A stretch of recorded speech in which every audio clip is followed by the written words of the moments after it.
So our next presenter is Donnie Williams with Virginia Department of Transportation. We appreciate y'all having us. He went to work full-time at VDOT, West Virginia DOT in 1988 as the district's bridge evaluation engineer. As his career progressed, he worked also in the Office of Planning, Design, and Design Engineer in designing in Weston. Sorry, I'm botching this.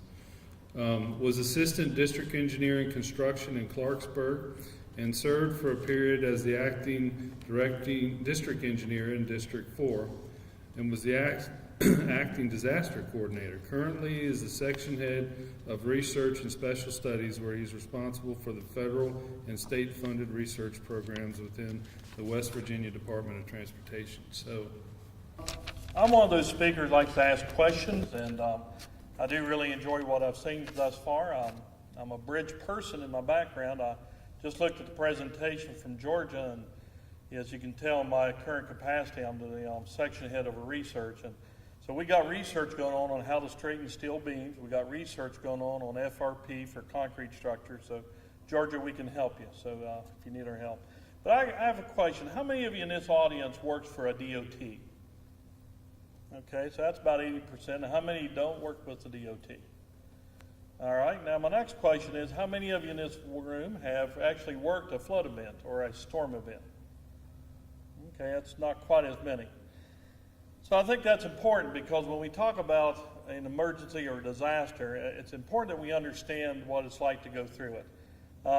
When I listened to these other three presentations, which I really enjoyed, and saw different things, it's like a brotherhood almost, or a sisterhood, or vice versa. It's a unique relationship, because in those times when a disaster hits, we have to work together. And if you worked a storm, have you ever seen heroes come out of nowhere? Have you ever seen people who wants to be a hero that really shouldn't even be there? Have you ever seen politicians who really do care and politicians who want their name? You ever seen that?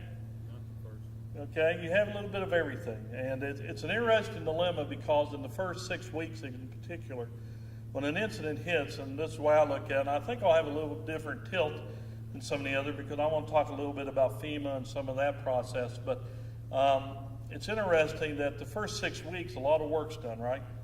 And everybody helps, and it's a big group hug, right? And then after about 6 weeks, what really happens? The real work begins. And a lot of that glory is gone, and people has to get the work completed. And I think that's very, very important. And we're going to talk about that here a little bit here today. Now, West Virginia, and I don't know if they went over this, we're a lot different than some of the states you've just discussed. I believe, other than maybe Louisiana, you have cities larger than our whole state in terms of population. West Virginia has about 1.85 million people. We have, I don't know if they've expressed this, we have the 6th longest highway system in the United States. So when you look at West Virginia, we have some of the lowest population. We have the 6th longest highway system in the United States. We take care of almost the whole system, and our state is very spread out over various miles. Our terrain's a lot different. We have, and I explain this especially in southern West Virginia, when we have a lot of flooding, we have something like this. We have a mountain, we have a river, we have a railroad track, we have a road, we have 200 feet to build a house on, and we have a mountain. That's the way it looks. So when we have a disaster, especially a flood event, it destroys much in its way very quickly. So it's a little different terrain, but I think we can hopefully offer something to you that is consistent to all states, and maybe give you something to take home. I'm not the disaster coordinator anymore. Our coordinator, her name's Miss Tracy Estel, and I do reference her at the end, and I've spoken to her, so if you have any questions, you can ask her. If you have any bridge questions, see in the back row, that's our bridge engineers. They'll answer anything you have, okay? Because if we can keep them awake that long. So, in West Virginia, natural disasters come, and it's interesting, and I think it was very good the gentleman from Georgia brought up, it's not only on a great scale, but sometimes it's little things. But in our state, we've dealt with things such as flooding. This is from the 2016 flood. We also deal with winter storms. How many of you dealt with a winter storm, especially an ice storm? how bad are they to deal with? I think they're more dangerous than flooding. I'm be honest with you, because every broken tree is essentially a bomb waiting to go off. From Big Sand, or the event a couple years ago, we had this massive ice storm. It took all communication, it took all storm, it took all electricity out of the system. Multiple areas were essentially bound. You couldn't even get to them for weeks. And then you go in behind that with your crews and try to cut that, try to get the roads open. Not only do you have massive debris, but every limb is just about in tension or compression. They blow up, you get people hurt. It's an interesting dilemma. And we also in West Virginia have windstorms and tornadoes and things of this nature. It's not as common. I'm not sure we've had a lot of declarations on these, but we get hit a lot with almost what they would call a microburst. And it can do very, very severe damage very quickly. And we've had those instances in our state. Now, with that being said, I asked a question sometimes, and when I was the coordinator or helping with the coordination of the disasters, it's like, well, when do we train? When do these things happen? Well, you can tell by the graph before me, it's essentially can happen anytime. One of the things I do, I'm kind of a techno nut in the sense I like statistics and data, so I went back and went to the FEMA website and looked at the results from 1954 to 2012, and it was part of my preparedness of trying to come up with a process, like when do we train? That's always a big issue. You know, when do we prepare our folks for these? And other than October, November, December, there may be a little lag, but other than that, you can tell, they can happen anytime. So we often think like flooding happens in the hurricane season, right? A lot of times a hurricane will come up the East Coast, or sometimes something unique in the East, and West Virginia, we don't have saltwater issues. We do, we got bigger issues because half of America will be gone. But when it gets to us, the storm events come up the East Coast, and sometimes they'll set on us, for example. They'll hit other storm systems, and we get a lot of precipitation from that.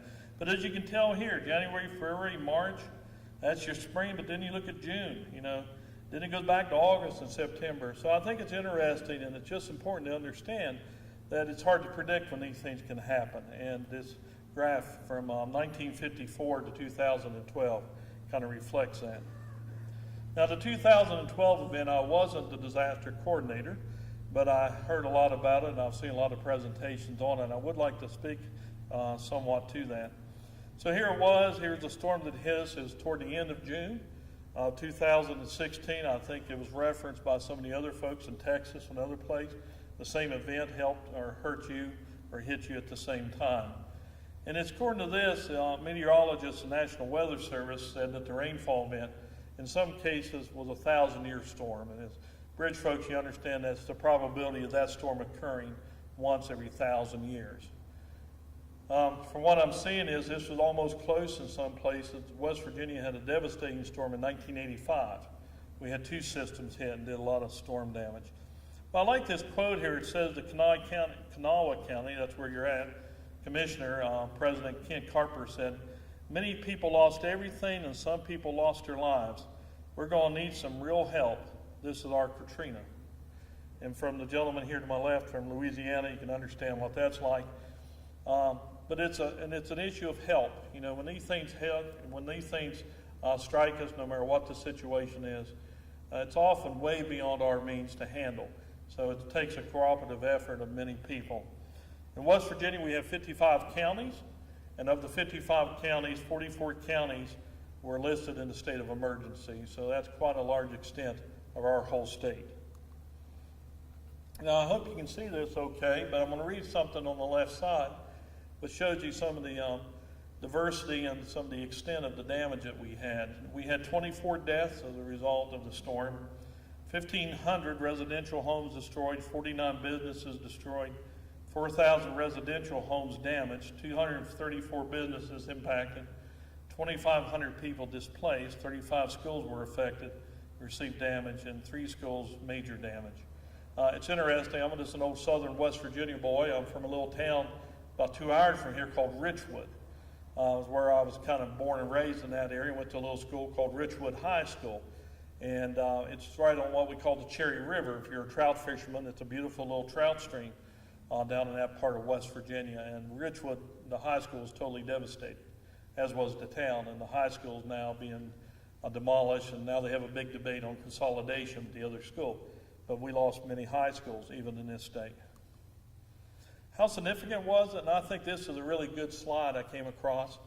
I think it's interesting to look at statistics or look at actual data here, but if you look at some of these streams, the Williams River on the Gauley Basin, in 1932 the record was 18.45 feet. In this storm it was 20.78. The next one was the Laurel Creek of the Cherry River, and that's part of what we talked about, Fenwick, Nicholas County. That's where I went to high school at, Richwood High School. The old record was in 2015 of 7.6 feet, is 12.34. But you can look down here, for example, the Elk River, which is a massive river system in West Virginia. The old record was set in 1888 of 32 feet. It crested at 33.37 feet. So you can tell that this storm was of almost biblical proportions in some areas, the way it hit and the immensity of it. Now they talk about these conditions here, and what happened here, from what I understand and based on others, is we had a lot of rain that happened pre this storm hitting. So we had saturated conditions. It talks here, said West Virginia experienced greater than 150% of normal precipitation during the previous month. So essentially think of it as a sponge. If your earth is, your soil is a sponge, well, when it's dry, you pour water onto that sponge, well, it saturates it, it absorbs it.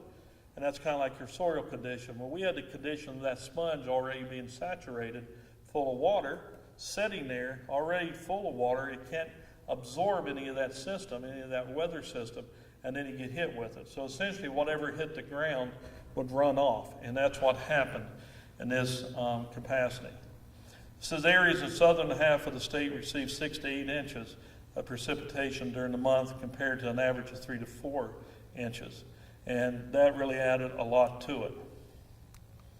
So here's the 23 event. I'm going to show you some photographs of it. We like photographs, but behind every photograph is a heartache and a story and a victory, because we do fight through these things. And I think that's something that's so characteristic of all our folks, that, and this gentleman to my left mentioned this, where you're a Louisianan or a Texan or Georgia, we can talk football, we can have that competitive edge, but, well, sometimes we can. West Virginia's had its moments lately.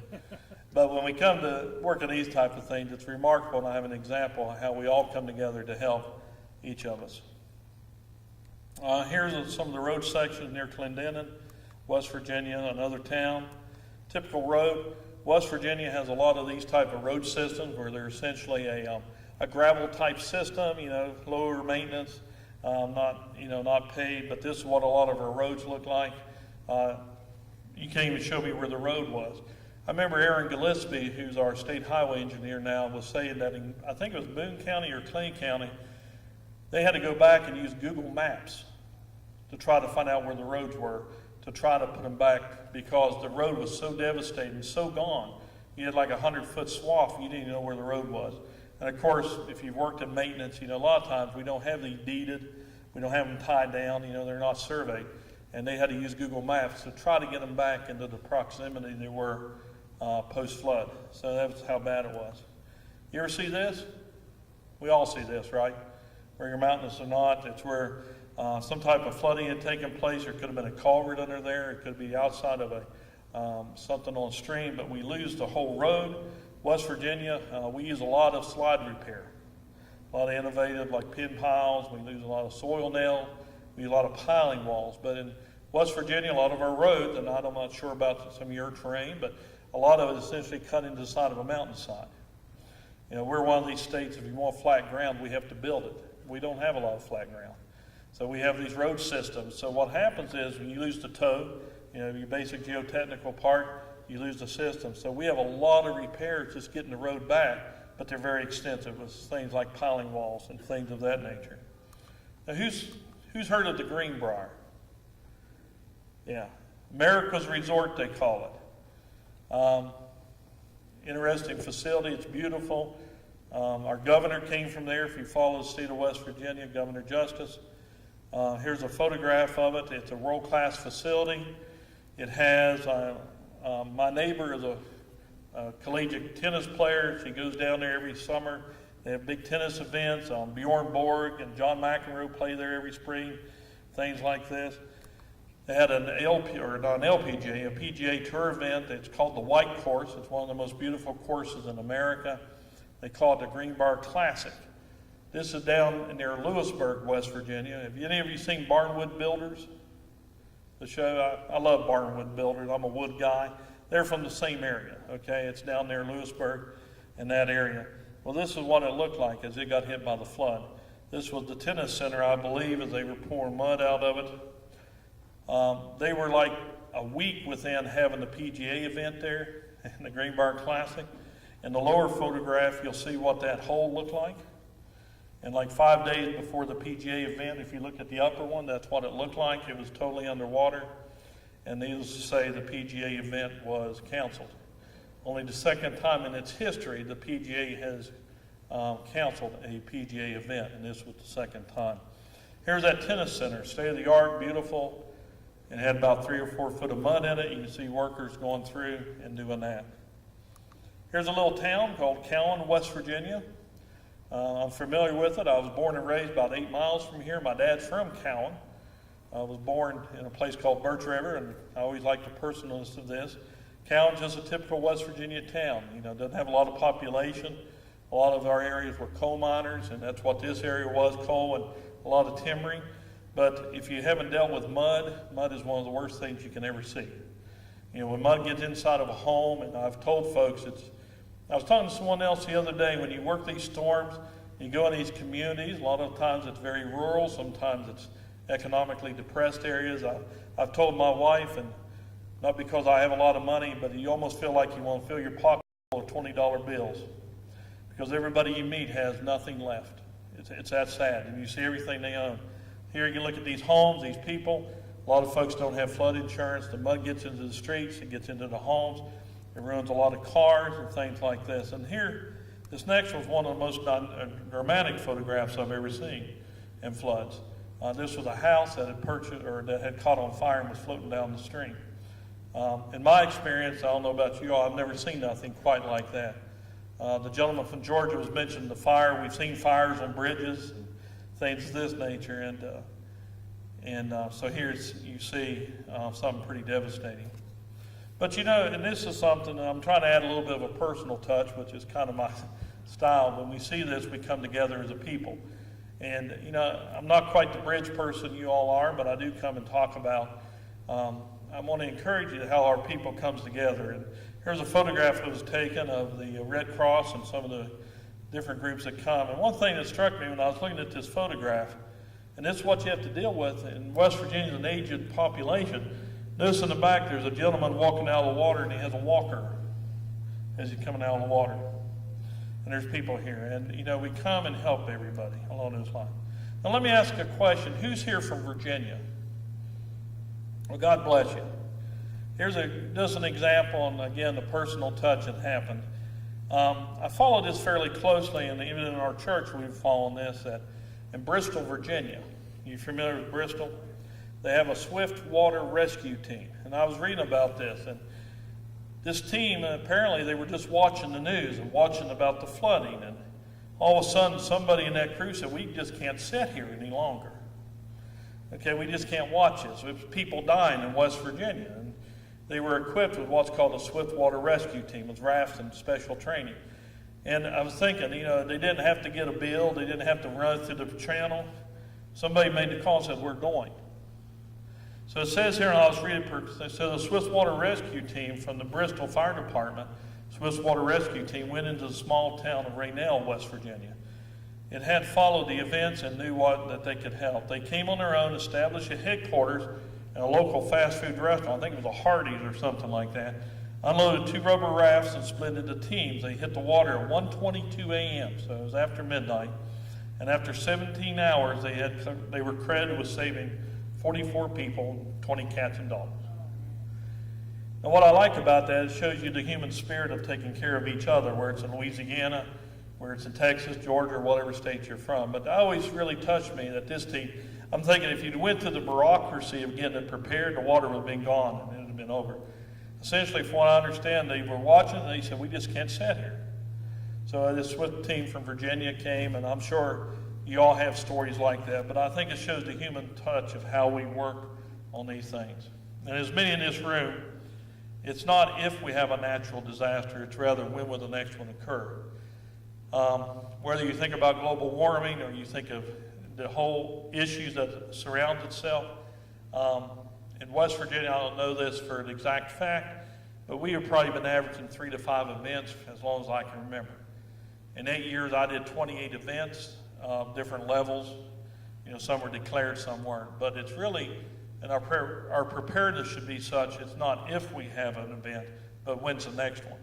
And that's the honest truth. And hopefully everybody in the loop understands that it is when it's going to happen. It is going to happen. So we can't be naive in that. And no two are the same, you know. One key to dealing with these disasters, the workforce as a state agency to be prepared and the time to train. And this is something I'm very strong in.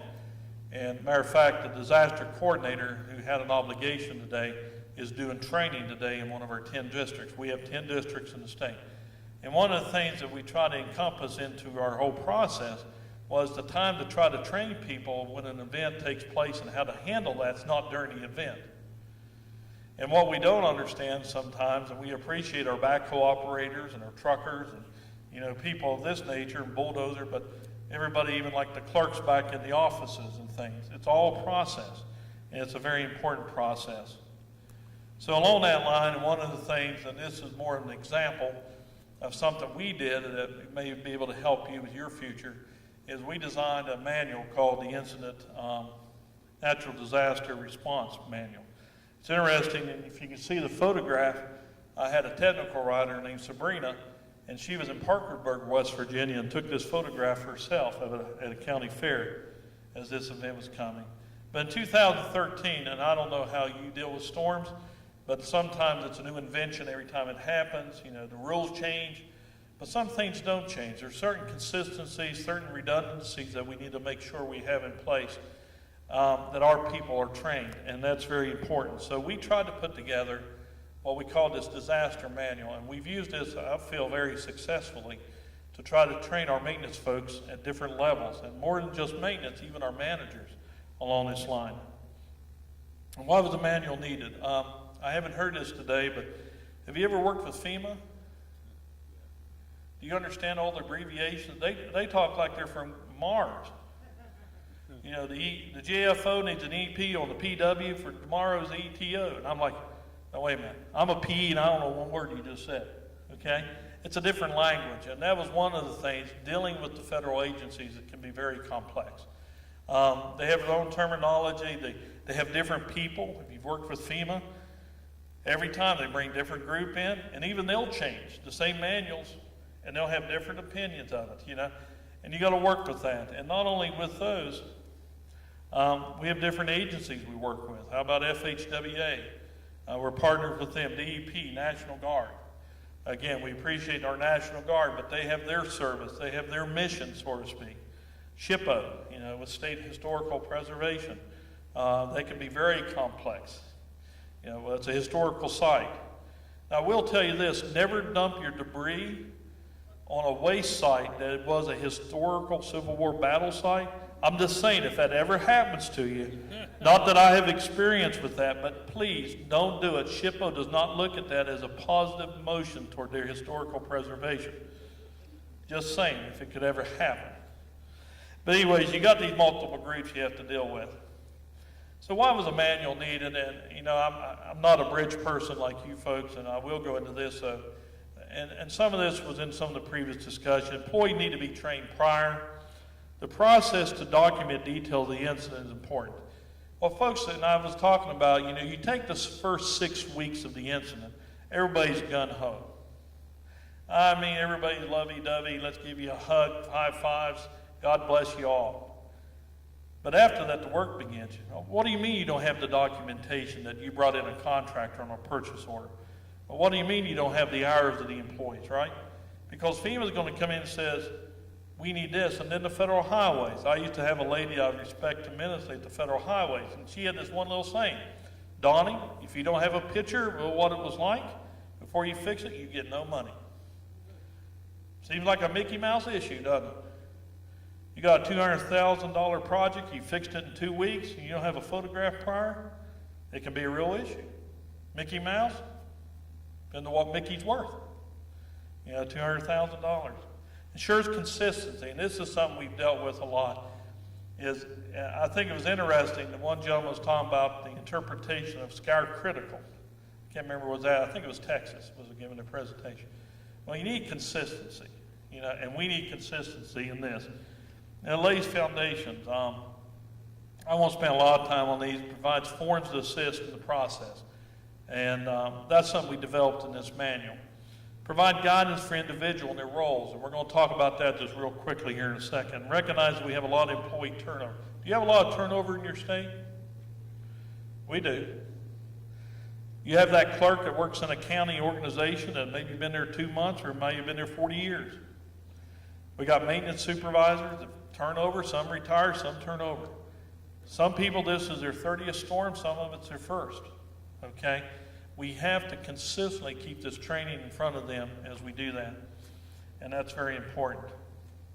And along this line, I think one of the other speakers mentioned this, we came up with a process where we took all the critical folks from the field all the way to the Secretary of Transportation, and we said, this is what you need to know, but only thing we train them is what they need to know, nothing else.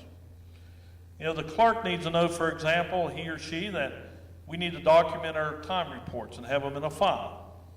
She doesn't have to understand the whole process for getting a declaration.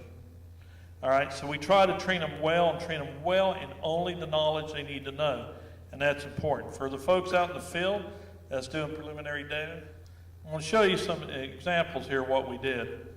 So here's an example. We have what's called county administrators. All 55 counties have an administrator, kind of the supervisor of that county. They may supervise 20 to 50 employees depending on the size. So what we did, we came up with a form that said something like this. This is what you need to do the first 24 hours. This is what you need to do within the time of the occurrence to the declaration, and then the declaration to completion. So we would say, we want you to know what to do immediately when it happens, what to do in the next couple weeks, and then what to do in the tail end of it, the post end, to make sure we get everything along those lines. So here's an example, like a county administrator, evaluate scope, inform maintenance engineer, on down the line. So we have a bullet point. So if we're saying down was maintenance assistants, or in this case, county administrators, we'll say, listen, this is what you need to know the first 24 hours. And we have these kind of forms like this developed for about 40 different classifications that are typically working a storm. Now this is one thing I'm very proud of, and I'm not saying it's rocket science, but it really helped. A lot of times these storms would take place and we would have everybody going every direction, right? So one of the things we came up with was a 24 hours, we have a conference call with the district engineer, district manager, and our upper management at the same time. So we sat there on a conference call and we go through a very deliberate system of every district. Do you have damage? Yes. Can you give us the extent of the damage? So the district manager or his designee or her designee will say, hey, this route shut down. We got 3 bridges gone. Okay. Next district, District 2. And on this call, we'll have upper management. We have people from equipment division. We may have our environmental people. And one of the neatest things I've seen in this, and like one district will say, listen, we've got 100 roads out. We need crews with chainsaws and dump trucks. Another district will say, we don't have much damage. Where do you want them to report tomorrow morning? And that next morning, you'll have 20 men or women show up with dump trucks. It's a coordination issue, and we have these calls on a regular basis, and they start fluctuating in terms of time as the event settles down. But in my opinion, it's one of the greatest things we've ever done. It addresses the issue very concisely, very precisely, early in the process, and it allows us to communicate, and they're all hearing the same way. We may have our state highway engineer says, listen, the governor just said this. Everybody do it this way. And we all hear the same story. I think that's very important. Okay, we have a national disaster preparedness checklist, and this manual has a lot of this kind of information. We also have a way to collect data, which the organization has worked very hard on. It's a spreadsheet, so they're very locked, so every district reports the information in the same format, which is very important for declaration if you've ever worked with that. And here's a famous photograph. Can you notice what's in the bridge? Some people may call that supper. This is from the '85 flood. The disaster coordinator we have now hates this photograph because I show it every time. But this is where the debris had gotten up into the lower flanges and the cross bracing, and this cow had gotten stuck. So with that being said, I do have my reference information for me and Mrs. Eskell. If you would like a copy of the manual or some of the forms we've mentioned, we'd be glad to show it. We're not saying every state's going to be a little different, but we'd love to share it with you because we find it a great training tool as we reach our employees. Well, listen, thank you very much. I appreciate the opportunity.